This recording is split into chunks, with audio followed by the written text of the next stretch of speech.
À Clinchamp, la terre n'en finit pas d'embrasser l'infini. Enfin, comme partout ailleurs, tout banalement, pensera-t-on. Pas tant que cela, car partout ailleurs, ce n'est pas Clinchamp. Là-bas, le monde a été mis à l'écart, loin des bruits du siècle, hors de portée des artifices de la modernité. Il est demeuré dans son trou ancestral, invariablement encerclé par des chants intemporels, sempiternellement peuplé de fantômes et de vaches. Et le vent continue de faire entendre sa musique sépulcrale dans la plaine inchangée. En cet endroit crucial de la planète, le futur s'est perdu dans l'anonymat des nuages.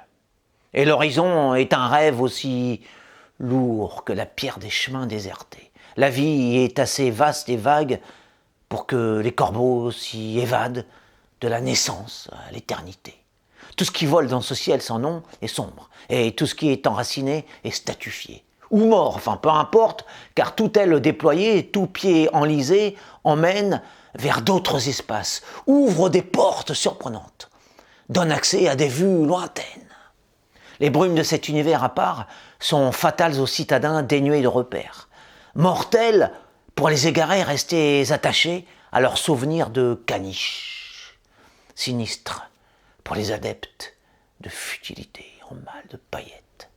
Allez fumer de cette obscure campagne de son poing doré, mais grise, comme la plume du poète, sans illusion. On ne trouvera en ce royaume de sommeil et de silence que de l'herbe qui pousse et du temps qui stagne. Et pourtant, pour qui sait voir, tout y brille d'une lumière unique.